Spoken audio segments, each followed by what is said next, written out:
Welcome to the Carefree Black Girl podcast season 10, where we discuss everything carefree, black, and girl. I am your girl, Leslie Latrice, aka your favorite captain and creative. And I'm Hazell Harve, your favorite Southeast region princess of the exclusive house of London. Period. I'm Jasmine Taylor TV, represent Brooklyn, New York, but I'm here. Represent Carefree Black Girl, baby. Let's go. It's your girl, Phoenix Luxe, your favorite fantasy baddie and therapy, and I'm going to start us off with our Carefree Black Girl of the Week. She is known as the grandma of Juneteenth, Miss Opal Lee, who traveled miles to make Juneteenth a federal holiday. She is an activist, she is a counselor, and she was recently given back her restored land after she was ran away from it and it was burned down. 60 years later, she gets her justice. So how y'all feeling about Mama Opal? Go ahead. This is why whenever we greet each other, but no, I love it. Honestly, I mean, like, of course, her legacy is, the history is long, you know what I mean? So for her to finally win her land back and to reside back in Texas, and to even start from 2016 for her long walk, her long journey. 8 or 9 miles, child. Okay, to establish what she has for us. I think that's fire. To me, that's gangster. Thanks. And I love how she's just being celebrated on this day, because when people think of Juneteenth, people just have question marks or just think it's a made up black holiday. So just for her to be celebrated is a great thing. Yeah. No, I agree. I celebrated with my family this, actually yesterday. We had a good old time. Real quick. Listen, we had a cookout and my aunt hosted it. She lives in Waxhaw, but she had her fists, like the, Juneteenth fist out, you know what I'm saying? Like, we was representing outside, honey. I don't know what everybody else is thinking, but it was Juneteenth celebration at the house. You feel me?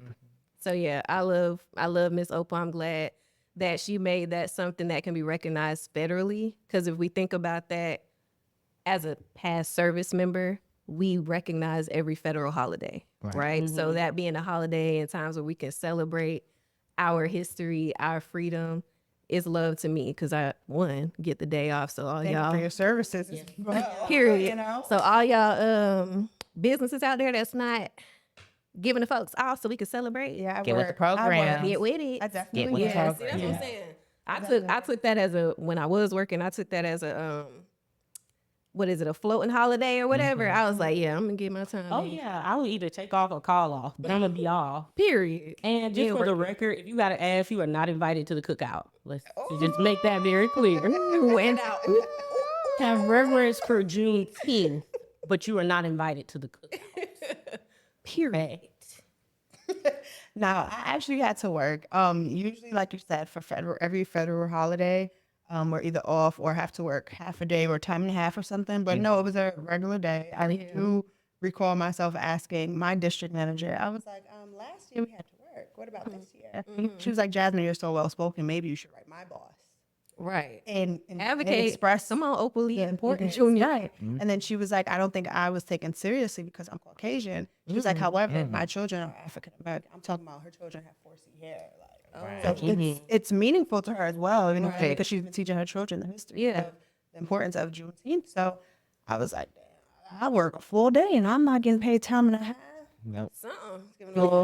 Something. But nevertheless, like, I do appreciate the recognition of it and it finally being a federal holiday for sure.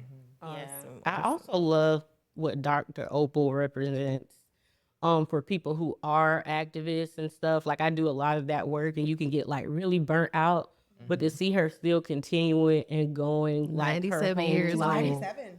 Yes, her whole life, and then not only get like recognition from us, but like a federal holiday as well. I know a lot of people say it doesn't solve anything, but some things aren't meant to solve a problem, but it's for them to see us. Ruffle little feathers, make a little noise sometimes. Yeah.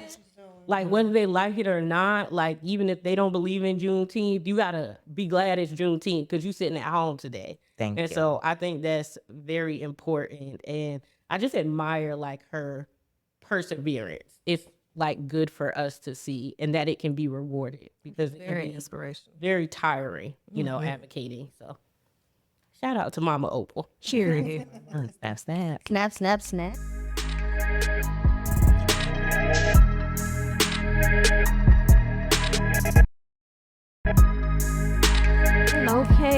Okay. So we are going to move into the girl segment. The girl segment is basically highlighting everything girl in the culture. And so we're going to start it off talking about the WNBA season. Ooh. Okay, the WNBA season is underway, honey.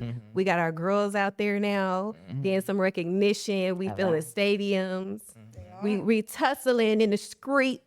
You know what I'm saying? So let's talk about how y'all feel about Angel Reese, Caitlin Clark, the girls who are girling in the WNBA. How y'all feeling?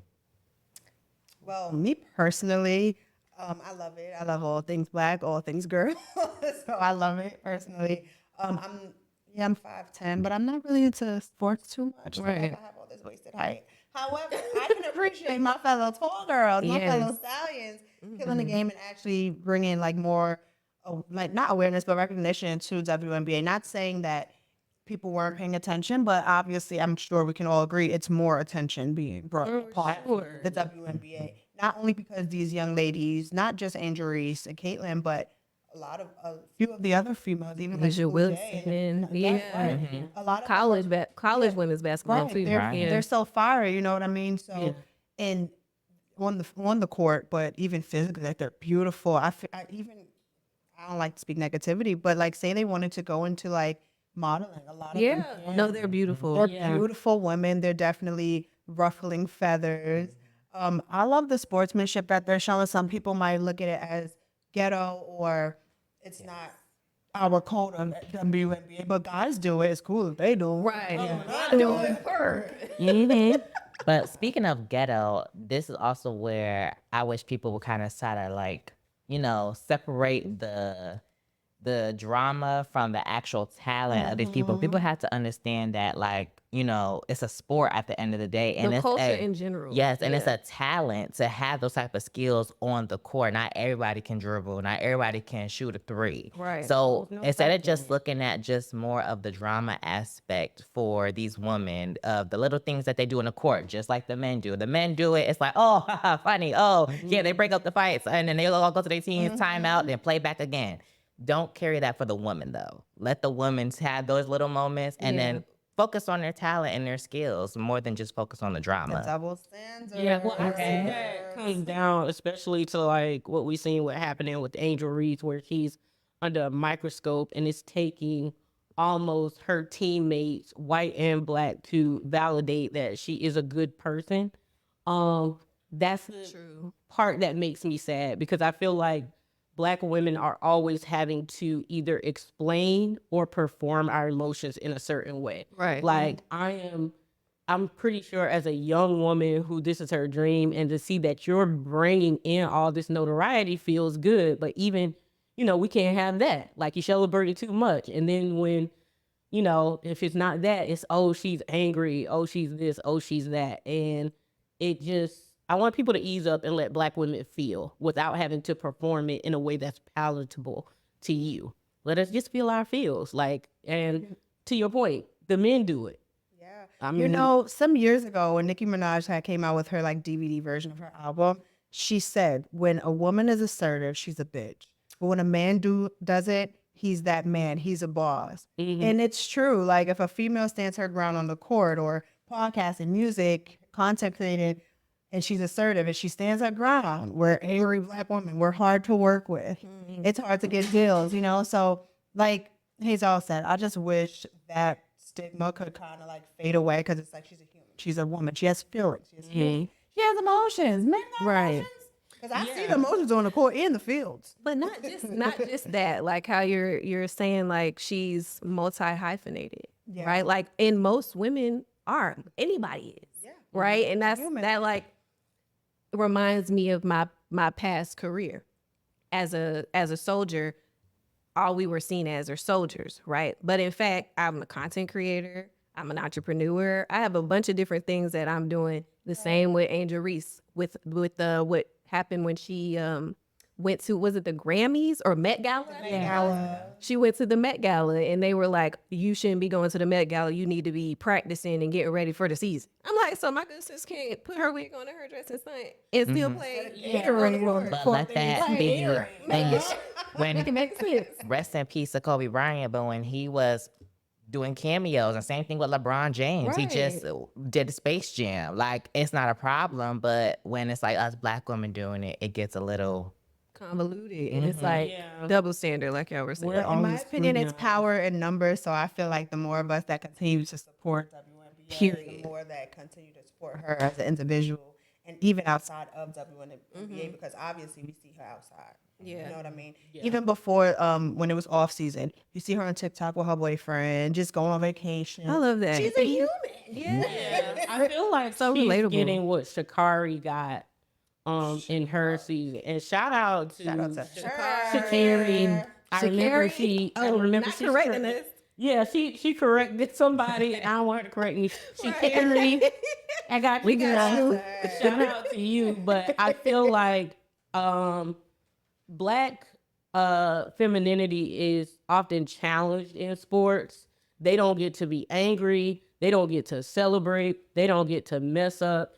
And I just want us to, even in our own community as well, to like save space for our emotions, even those who are performing at the top of their class. Because like your point, like I'm a doctoral student, and I was always told I was combustible. But you know, everybody's coming to me saying, well, Naya, can you tell them this? Can you tell them that? Right. Like, because I say it, I'm combustible.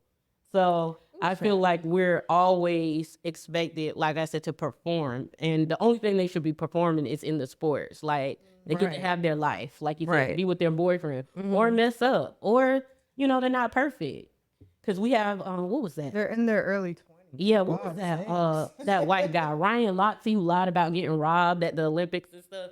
He was like in his 30s, and they were like, oh, he's just a boy. But for Black women, we often get adultified very, very fast, like the adultification of Black women. So we are expecting someone who's at the top of their game in their 20s. Some people don't get that until they're in their 40s, 50s, to have way more maturity than she should, you know? Like even emotionally. Like, just let her be. So, Phoenix, I actually wanted to piggyback off of what you were saying in the sense of like females who, you know, don't live by the code and just break the rules a little bit. So, you know, the beauty industry is $1 billion industry. So I actually want to talk about the females who transition from like music or sports into the beauty industry. My fave, I'm a Navy girl. So, like, I'm a Navy girl. So, like, when it comes to Rihanna and Fenty and Beyonce and how you ladies feel, I know, especially y'all so Okay, so I love the fact that they all are like just expanding their brands. What I want to draw attention to is how they're doing it. Okay. Right?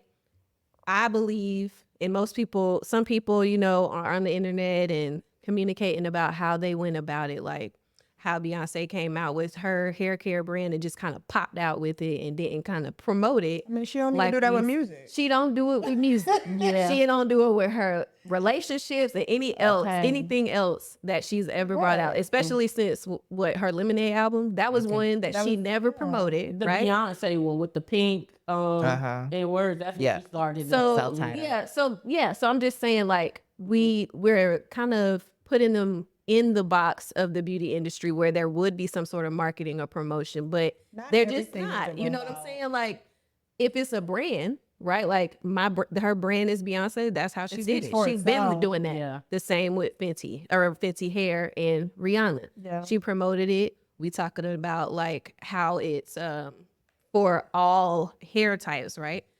Savage Fenty. Even the makeup makeup like has always been kind of 30 plus shades. You know, inclusive. You know, it's always been kind of inclusive. So I can appreciate the cohesion to their brand, but I can also kind of see how it's like, is it for the culture for real? You know what I'm saying? Like, I can see, you know, both sides love it. So a person like me, my questions would be when it comes to Beyonce. I've only seen you with the blondish kind of hair my whole entire life. You know what I mean? So it's like, how you really treating your hair for real? You know, so I can understand. Yeah. I can understand that people like, hold on, she just popped out with this. She never really showed us her hair care techniques or Her hair. or her hair for real. Yeah. You know what I mean? So it's like, well, I'm just popping up. And now with Rihanna, it's like we done seen you in many different ways. Yes. So even with this short blonde hair, people were like, "That's a wig," and then she tried to show it. And people was like, "Hold on, you can wash wigs too." Yeah, she was selling wigs. I'm like, what? Yeah.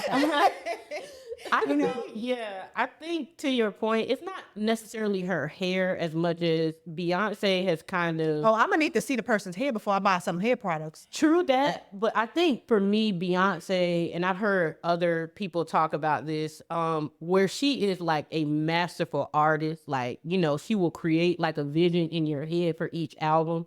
When it comes to her personal brand, she's very guarded. So, Private. you know, she doesn't do interviews. She's not really the girl next door. She is almost she's a star. So you don't really want to emulate a star in the sense of their daily routine, maybe their money, maybe their success. So Rihanna still gives us homegirl. She'll say shit like Super this is the relatable. ghetto shit. Yeah. Smoked it with Melissa. Yeah. She's, you know, so we So down can to earth. believe her. She's giving us like, you can trust me because I'm being vulnerable with you Like, guys. I totally get it, but I'm gonna need to see more if I want to. Like, but then again, not to sound like, oh, because I'm not necessarily a beehive person. No shade, guys, don't kill me. Don't say her. However, it's like you said, she's not relatable. I don't relate to Rihanna. I mean to Beyonce. I'm Caribbean background at the end of the day. You know, I do relate more to Rihanna in the sense of beauty products and stuff with Beyonce. I never gave, oh my gosh, she looks good, but I never wanted to, she never inspired me to replicate anything about her. Yeah. To be honest. What you That's think? my opinion. To squeeze my tiny ass up in there. Yeah, talk about it, please. You like talk about it, please. Because I need to know. I feel like when it comes to beauty industry and celebrities, let's keep it real. It's celebrities. So it's just the name behind the brand. That's a Because fact. to spin the block on what you said about, oh, I need to see the person's hair. We don't know who was the creator of Shea Moisture, Cantu, Camille Rose, Mayel. Like some of them do. Some of them not do, because Some of them do, but some of them like the basically what I'm saying. I didn't the ask white though. I didn't ask. Like you said, like I Thank wasn't you. thinking about asking to we see weren't the thinking of it. CEO's So we have to hair. understand that more. It's just about the person and the brand and how it's sellable to the person. Just like the music. Like, oh, it's Beyonce, like for like the country album. I'm not a country person. A lot of people probably not like country music, but it's Beyonce, so I'm gonna listen to the country Right, album. right. So that's why I think it is with the Just beauty off the industry. And also to speak on women actually, you know, who actually show their hair and show the hair care. Let's not forget celebrities like Tracy Ellis Ross and Taraji P. Henson. Oh my gosh, They yes. got their own products too, but it's like they're more of our actors. So it's more like, okay, but now that it's Rihanna or Beyonce, it's like, oh wait, hold on. Well, We gotta- I would buy hair products from Tracy before I do from Beyonce. I see Tracy hair. thank It's you. flourish, and I've seen it for my whole life. Thank you. Now, even when it comes to Taraji, I have her line in my bathroom. I would really say I would trust her because she did her own hair during COVID and she really got into doing hair. Taraji, okay. And making wigs and like caring for hair. So that made me think she's caring about the product versus selling us a luxury experience and Yeah. not necessarily. So I think the just the product. comparisons have to be with celebrities in the beauty industry versus hair care industry, and then now we're comparing the hair care industry to celebrities entering the care. So like if we had to do the comparison, I would say, yeah, I mean, because I know the celebrity versus the CEO, right? Like then I think I would hold them to a different standard, right? That's Because what silent investors do too, by the way. They gonna get the big face to go ahead Yeah. and market and sell their stuff. Rihanna, because she's only 50% owner of Fenty. And so, 51. Oh, Big. excuse me. Sorry. Sorry, girl. But so I feel like it supports them, but I want to make sure in their products they're supporting us, like Black women, and they're people who are gonna buy their products. That's what I One more person I do want to mention real quick is Serena Williams. Yes. You know, the reason I'm not gonna buy her products. I'm not gonna lie, I'm not gonna buy her products. However, I can morally support it in the sense of like once she had her first child, if I'm not mistaken. I'm trying to use this big ass brain, y'all. If I'm not mistaken, like her image started changing. She became more insecure. People started talking about her image more and how she's not as appealing and things like that. So I can respect her coming out with her own cosmetic line in that sense. You know what I mean? Because it's like, well, there was a problem. People made me feel insecure. So let me do what, you know, there might be other people who feel the same exact way. There's a lot of people who can be relatable, but it takes one voice. So I respect her for creating or even being a partnership, whatever deal it is. I respect that because I've seen it on social media for years. Like, I don't know if I forgot this female actress's name. We watched her growing up, but she has lupus and her face changes often. You know, so people like Serena Williams, she does have something. I don't want to say what it is because I don't remember. Don't get me to lying, but I do respect her for coming out with a line to where people, African American women, can feel more confident in their own skin. I agree with you. I agree with you completely. Down to the I'm not buying your product because Serena, I love you, girl. But the way they be doing you on them bold covers and stuff, I want someone who like will wear their own products, and I don't necessarily get that from her. Like I get what you're saying. Like maybe she feels this and she's inspired to do it, but when it comes to a product, especially in this economy, put it in your head or show some influencers putting it in their head so I can see how it works. And like, I feel like Serena should have maybe focused her products on like the heat, you know, we're talking about it's hot and sweaty and she's an athlete, like doing like antiperspirant stuff or stuff for people, like you said, with Reach out to disabilities. her PR team, girl. Call me, girl. I need the money.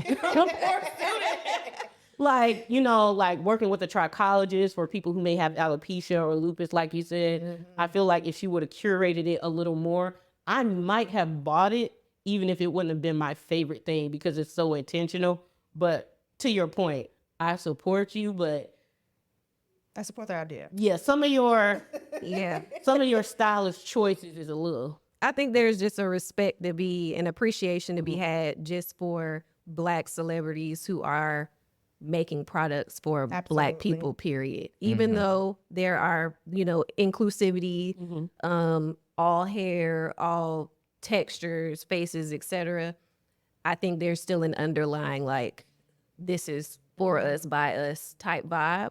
And I think that's something to be appreciated, you know. And, you know, I'm going to spend my dollars and what I feel like is going to work for me. And that being said, the girls are on tour. Ooh. The girls in the music industry are doing that thing. You feel me? So the girls are on tour. We got Megan Thee Stallion on tour with Glorilla on tour with Megan Thee Stallion. And then we also have Janet Jackson. We got Janae Aiko because I looked it up. She got a little black in her, you know what I'm saying? Yes, Jasmine Sullivan is on tour with Maxwell. And I think you pronounce her name Tim. T-E-M-S.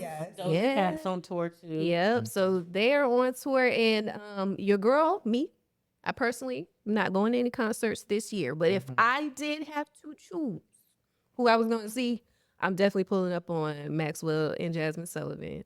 Oh, and the Queens of R&B are on tour too. Yeah, Escape and SWV. And let's not forget the Queen of Rap, Onika Body T. Is she still? Mirage. She about to go on her second one. On her second. On her second leg. Okay. We can't forget Miss Meka. Okay, but those are who I will go see. Who would y'all spend your coins on? I'm not going to any concerts this year. However, if I would have went to see Onika Tanya Mirage because I've been a BOPS since like 2006. Yeah, and I did go to her show in Charlotte at the Spectrum Center. Oh, no, she did. I know she did her thing.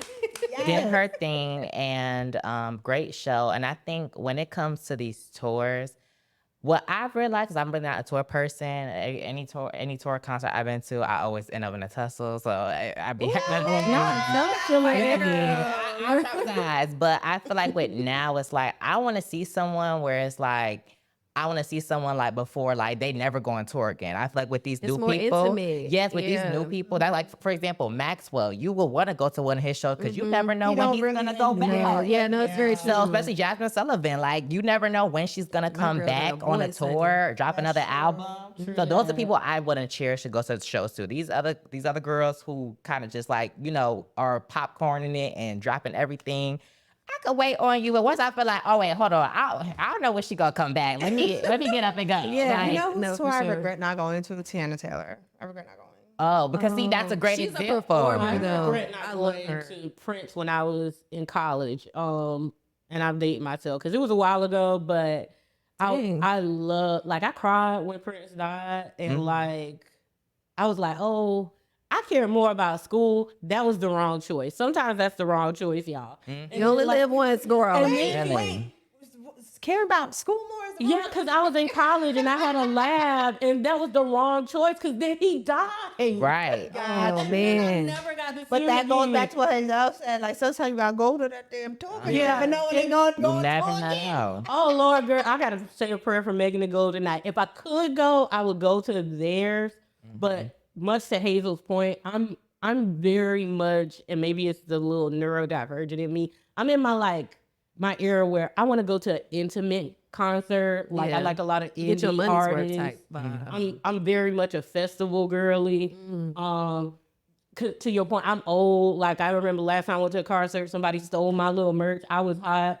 I can't fight y'all over like shirts and stuff. I'm tired. I got to be in bed by 11:30. Right. Which I did hear from a lot of people that Megan's tour was very timely. Like they was in It was bed long? by 11:30 Oh, no, it was p.m. quick. Yeah, they came on time. They left on time. I love that for us. So I definitely would have, went and partied with the hotties, but I'm kind of in my like little indie stage. Like I want to see people who don't have a machine behind them necessarily. Like I want to give them their 10s, so to speak. Yeah, I get that. I respect that. Well, the girls have been doing their things and all overall because even Lotto last her birthday, Kansas City. Like she's been doing her thing last night with in Atlanta. She brought out quite a few different artists, Summer Walker and things like that. She did her thing. So the girls been doing that thing. Honestly, I think I ain't gonna hold y'all, not to sound biased, nothing. But since the pandemic, I feel like the girls been applying pressure when it comes to music. I mean, when I say you, all of them is on tour, right? Yeah. All love of that. them are on tour. Shouts out to B. We also want to do rest in peace to Enchanted, Gucci Mane's artist or former artist who recently passed. A moment in silence for her. She was very young, very talented, and rest in peace to Enchanted.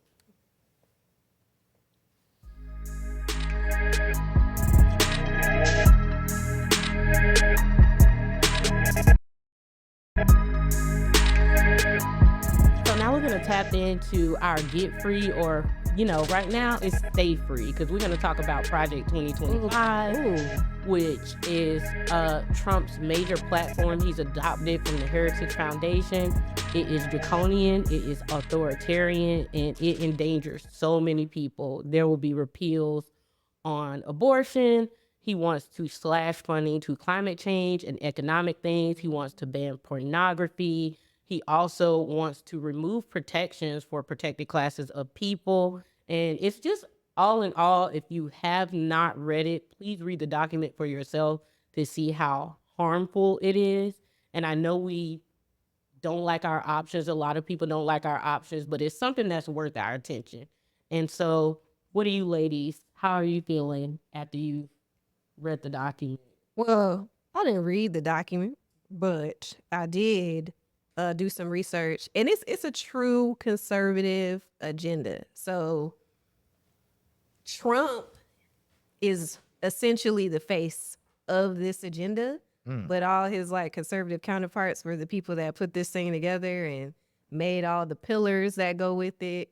And like essentially what you said, like they're really cracking down on funding, like they're defunding wanting to defund the DOJ and get rid of the FBI. And I think also the Department of Education and Department of E-commerce. Like, I'm just thinking, like, if you think about all these different things that they're trying to get rid of or defund, like, what is the world going to come to, honey? It's given dictatorship for sure. No, It would definitely be that because he also wants to, delegitimize all the separate departments and they all answer to the president. So we have one person who's fucking old and white telling everybody what to do. And that's crazy. On his last breath, baby. And Biden ain't no better. Did y'all see him at that Juneteenth? He's senile. He's old and senile. I ain't see that. Don't get me to talk. Like his brain was off. And that's what I'm saying. I'm not saying you have to choose either one, but I want you guys to really look at Project 2025. And we would think, something like this couldn't happen. But I remember when Trump was up and running, everybody was like, he wasn't gonna make it. We thought and we woke up with this man being the president. You know what? I don't think, I don't They didn't think he was gonna make it. I really thought it will, quote unquote, never happen. I think the reason I never really had that mindset is because we all know the saying, history repeats itself. Okay. It's just another generation. Yeah. I just feel like this one's gonna be worse. All the people who 80, 90 years old, they tired of this shit. They tired. They done seen this before. You know what I mean? People in different countries, they done seen this before. You know what I'm saying? That's why they come to America thinking it's better.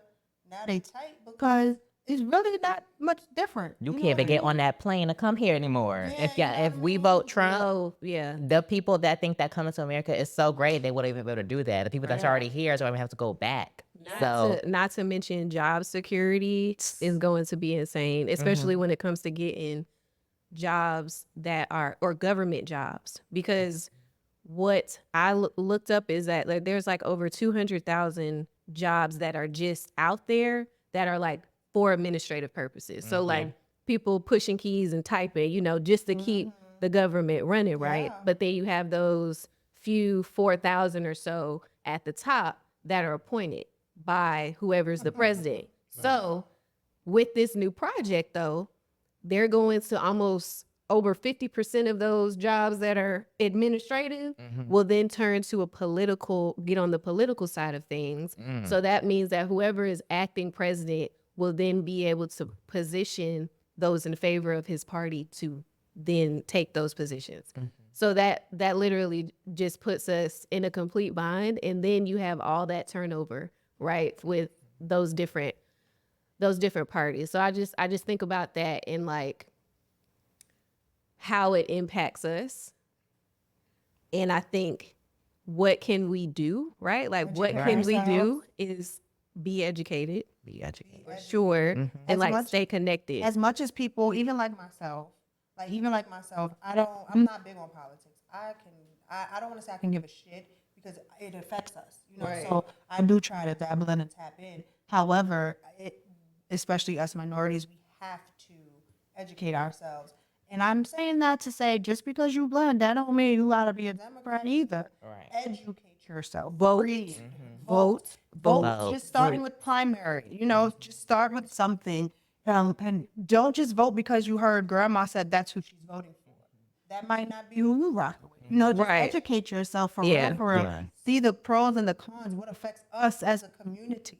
So that's how I think we can kind of elevate in a sense. Like what vote your interests. And also, I know people think voting doesn't help, but we are an industrialized country and we have like the lowest voter turnout. So we've never even really seen as a people what the power of voting could do because we get so frustrated with our process.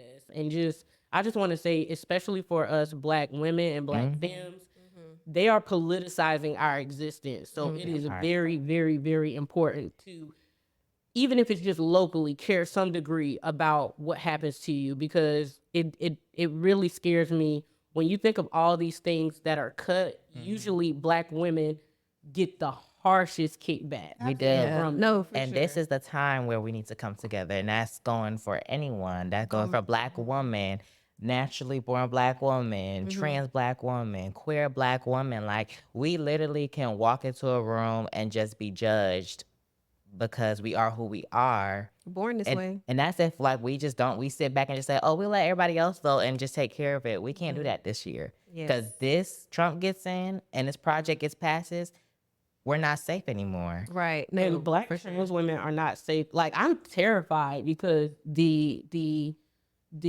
average age of Black trans women is so low, and 35. it's so scary to think about the little teeny, like this tiny amount of protection, a little inch, that would be gone too. Yeah. And I just want us, like, as Black people, to remember that all of our, even within our culture, we should protect those who are most vulnerable for sure, like close ranks. Because at that point, we were in those shoes. Before it was this community that we live with now, the Black community was the ones where we were the vulnerable ones, and we were the ones that were, targeted.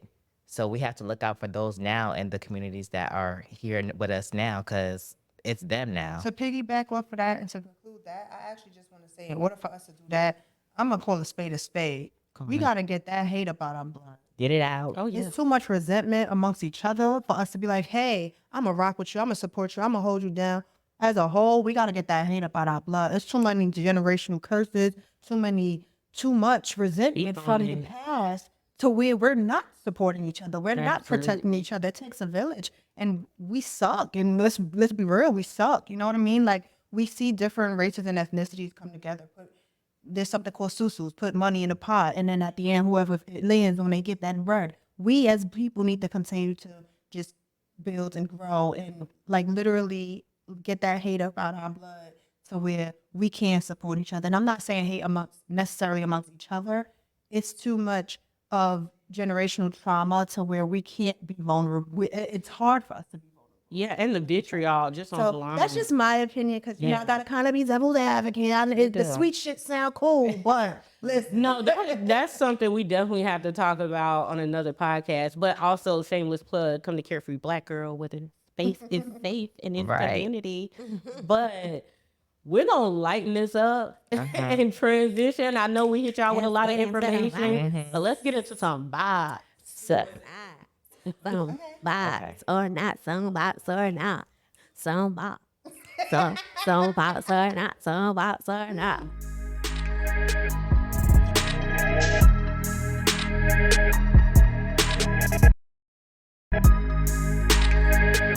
So BOPS is where we speak on anything new that is popular right now that we are going to discuss. If it is a bop, meaning we love it, we live for it, or if it's a pass, skip, next caller. And first, we are going to start off with the legendary Tinashe. Tinashe Nasty, aka I've been a nasty. What? I've been a nasty. What? So, how do y'all feel about the new Nasty song? Because Tinashe has been one of those girls who has not got a lot of recognition during her career. Because I remember I was in middle school listening to I Love to Get Too On. So, how do y'all feel about her new debut, Nasty? Me personally, So it's like I ain't even gonna hold you. I didn't even listen to the whole song. I only listened to the trendy part of it. Yeah, that's it. Like, because I did a little video to it, twerked a little bit. Is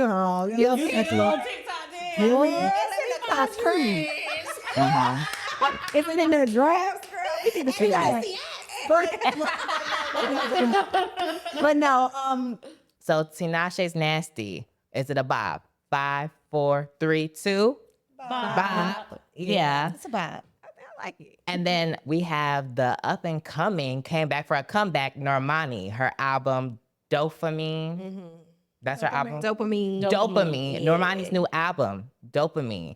5, 4, 3, 2, 1. Nah. Oh. Normani, girl, I'm sorry. I am so sorry. And I gave it a good listen in the shower, but it wasn't, I couldn't catch the mood. I think you're missing a little, it doesn't have a story. Like, it's not concise. For sure. Yeah. That's that part. So I did a little research on what her vision was. Because when I first listened to it initially, I was like, man, it sings all over the place. Like, I don't know. It's like giving, oh, I'm an it girl. I love myself, but I'll bang, bang, shoot you up. Like, I was like, ooh, girl. Okay, so I thought like it was a bit much, and I'm a little biased because I listen to more hip hop and rap music. So I'm looking for some stories, like, and some more lyrical things to be happening here and more relatable stuff. And I didn't feel like I got a lot of that. I got a few favorites in there, right? But would I continue to listen to this album like 1 through 13?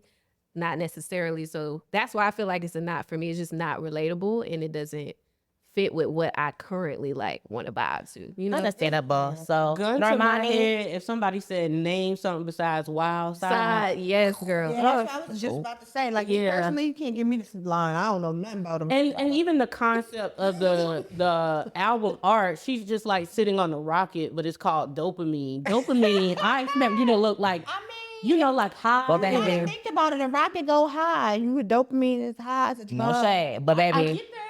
The dopamine will take it to over. So, Normani, we will see you next time for the next one. I love you, girl. We love you, but we'll see you for sophomore album. Alter Ego. And then next we have Doechii featuring the new solo artist JT for their song Alter Ego. So, is it a bop or not? 3, 2, 1, bop. No, boy. Like Listen, Alter Ego is a bop. Like, Doechii is one of those new alternative artists that's coming up, and I love it. And it's bringing that old Azealia Banks vibes that we have not got. Like, we have not had really another Azealia Banks or type of artist lately. So it's a bop for me. JT Carey too, following back. And what we have to understand is us dark-skinned women, like we do not lift them up enough in the music industry. It's always no shade. It's always the fair lighter woman that get the lot that bop. But when it comes to us dark skinned women, well, not us, not me, but when it comes to dark skinned women, it comes like people like you, Phoenix. It comes to like to a point where it's like, oh, okay, cute, but we don't give it the push that it deserves. Yeah, to me, it's a bop only because, mind you, that's not really my acquired taste. I ain't gonna hold you, so that's nothing I'm gonna turn on my phone and listen to. However, for that community, for the people who rock with that type of sound of music, is definitely a bop. Like, if I was in New York and going to Pride, I know for a fact I'm a hero. You know what I mean? Like, it's definitely an acquired taste in that in that community, in the LGBT community, for sure. That song is a huge bop. You know, so that's why I think it's a bop. Not for me, but as a for the community, for the culture. Yeah. It's a bop for me because I love Doechii. I like her flow. I also like her energy, and she's a very conceptual artist. Like, even if you saw the video for Alter Ego, where she's like in the swamp and stuff, it's like, I feel you, girl. I feel you. And I've been a Doechii fan for a minute, so it's a bop to me. Okay, Cool. So, Miss Leslie, you had to give it a listen when you get home. I will, honey. And I come back to tell you I was tea. And so, speaking of artists, we also have to watch out for the new girls coming up. We do have a young lady named Layla. I don't know if you guys heard that TikTok sound. Want me? Do you wanna love me like that? Like that. I don't know too much of her story, but we do want to watch out for her because that's obviously something new trending for her. And she might take off to just like our new artists like Tyler, you know? So definitely watch out for Layla when it comes to She got new a new girls on the block. too. Y'all heard it? That's not my problem. That's just not my problem. Oh. She's a cute little bops. And I think TikTok, I know TikTok be lying, but I think they found out that Most Def is her dad. Cause I kind of, I realized that TikTok to me is what Facebook is to my mom. Like, I just be believing shit because TikTok. No, but I gotta purge myself of that because I just judge my mama so hard for that. Like, she'll call me and be like, Facebook said, it's a fire on the highway, and I'll be like, girl, that's AI. But I do the same thing with TikTok. But I think Most Def is her dad, and I was like, oh, so that was kind of cool because she didn't put that out there. And I like to see like, that it's like a lineage for the musical talent. She has a few little sounds. So shout out to Layla. Shout out to Layla. The girl to watch.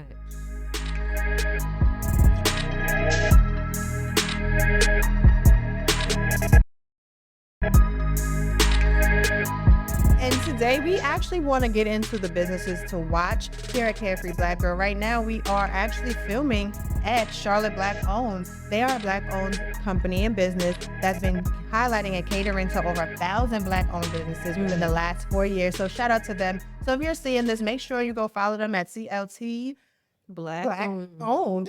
Honestly. And we got Right. Shout out to them for even allowing us to utilize their space and to support Black businesses here in the Charlotte area. Thank you. And it's cute too, y'all. All right, y'all. This has been our first episode of season 10 of the Carefree Black Girl podcast. Be sure to follow us on Twitter at CFBG Pod and on Instagram at Carefree Black Girl Inc. And if you want to join the conversation, follow hashtag Carefree Black Girl. Miss Phoenix. Hi, it's your girl, Phoenix Luxe, your favorite fantasy baddie and therapy. You can find me at Blurty Love on Instagram or Phoenix Luxe everywhere else. I'll be putting on for Black women and Black femmes. And remember, these white men are dangerous. And it's me, Hazell Harve, signing out. Make sure to check me out on Instagram at Hazell Harve for all things ballroom, because I am the realest of the real. Yeah. And I will see you next time on episode 2. I'm your girl, Jasmine Taylor TV. Make sure you guys follow me on all things social media. Jasmine Taylor TV, media personality, entrepreneur, domestic violence advocate. Make sure you keep up to date with me to stay followed with the new artists. I don't know. Like, I'm just everything. It's everything. Google me. Baby. I'm You can Google me, baby. And that's period. And I am the Leslie Latrice, and you can find me on all platforms at Leslie Latrice and on YouTube every Sunday, giving you everything, championing convenience, excellence, and celebrating all wins, honey. We will see y'all on the next episode. Bye. Bye.